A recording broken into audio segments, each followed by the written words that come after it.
Hi everyone, welcome back to a new video. আজকে তোমাদের সাথে শেয়ার করছি চিলি চিকেনের রেসিপি। আমি যেভাবে বানাই সেটাই শেয়ার করছি। প্রথমেই নিয়ে নিয়েছি বোনলেস চিকেন। এবার এতে অ্যাড করলাম পরিমাণ মতো লবণ আর গোলমরিচ গুঁড়ো। এবার দিয়ে দিলাম একটা ডিম।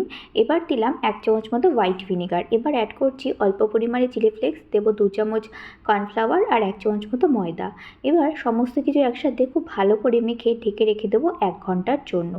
তো দেখো ভালো করে মাখিয়ে রেখেছি। এবার ঢেকে রেখে দিলাম 1 ঘন্টার জন্য। এবার একটা কড়াইয়ে পরিমাণ মতো সাদা তেল গরম করে নিয়েছি। এবার ম্যারিনেট করা চিকেনগুলো এক এক করে দিয়ে খুব ভালো করে উল্টে পাল্টে লাল লাল করে ভেজে তুলে নেব। এরই মাঝখানে আমি সবজিগুলোও কেটে নিয়েছি। পেঁয়াজ আর ক্যাপসিকামটা চৌকো চৌকো করে কেটে নিয়েছি, আর আদার কিমা, রসুনের কিমা, আর কাঁচা লঙ্কার কিমা, আর কয়েকটি কাঁচা লঙ্কা চিড়েও নিয়েছি। চিকেনটা লাল লাল করে ভাজা হয়ে গেছে, এবার তুলে নিচ্ছি। এইভাবেই 2-3 ব্যাচে চিকেনগুলো ভেজে নিয়েছি। এবার ওই তেলের মধ্যেই প্রথমে দিয়েছি আদা, রসুন আর কাঁচা লঙ্কার কিমাটা, একটু নেড়ে চেড়ে নিয়েছি। এবার অ্যাড করে দিলাম পেঁয়াজ আর ক্যাপসিকামটা, দিয়ে দিলাম অল্প স্বাদ মতো লবণ আর অল্প গোলমরিচ গুঁড়ো। এবার খুব ভালো করে নেড়ে চেড়ে পেঁয়াজ আর ক্যাপসিকামটা একটু সময় ধরে ভেজে নেব। তো দেখো চিকেনগুলো কিন্তু এভাবে লাল লাল করে ভেজে তুলে নিয়েছি। তো এবার চেরা কাঁচা লঙ্কাটাও অ্যাড করে দিলাম, একটু নেড়ে চেড়ে নিলাম। এবার একে একে সসগুলো অ্যাড করব। এখানে আমি নিয়েছি tomato sauce, green chilli sauce, soya sauce আর হোয়াইট ভিনেগার। প্রথমে অ্যাড করলাম 2 চামচ মতো সয়া সস আর 1 চামচ মতো গ্রিন চিলি সস, ভালো করে নেড়েচেড়ে মিশিয়ে নিলাম। এবার অ্যাড করব 1 চামচ হোয়াইট ভিনেগার আর দেব পরিমাণ মতো টমেটো সস। খুব ভালো করে নেড়েচেড়ে মিশিয়ে নেব। এই পর্যায়ে অ্যাড করব অল্প পরিমাণে জল।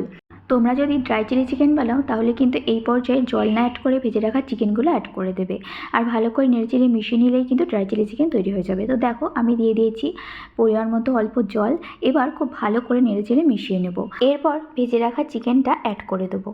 দিয়ে দিলাম ভেজে রাখা চিকেনটা, সম্পূর্ণটা অ্যাড করে দিয়ে খুব ভালো করে নেড়েচেড়ে মিশিয়ে নিলাম।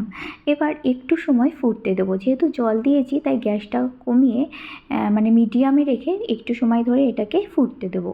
তারপরে অল্প একটুখানি জলের মধ্যে আমি 1 চামচ মতো কর্নফ্লাওয়ার গুলে রেখেছিলাম, সেটাকে দিয়ে ভালো করে নেড়েচেড়ে মিশিয়ে নিলাম। এবার একটু সময় নেড়েচেড়ে নিয়েই কিন্তু গ্যাস অফ করে দেবো। ব্যাস রেডি হয়ে গেল চিলি চিকেন। এবার চিলি চিকেনটাকে একটি পাত্রে নিয়ে ওপর থেকে ছড়িয়ে দেবো অল্প পরিমাণে ড্রাই রোস্ট করা তিল। এটা দিলে কিন্তু দেখতেও ভালো লাগে আর খেতেও বেশ ভালো লাগে। তো আমার এই রেসিপিটা তোমাদের কেমন লাগলো অবশ্যই কিন্তু কমেন্টে জানিও। যদি ভালো লেগে থাকে তাহলে অবশ্যই লাইক, শেয়ার, কমেন্ট করো, আর আমার পেজটা ভালো লেগে থাকলে অবশ্যই ফলো করে দিও। সবাই খুব ভালো থেকো, সুস্থ থেকো, সাবধানে থেকো এবং পজিটিভ থেকো।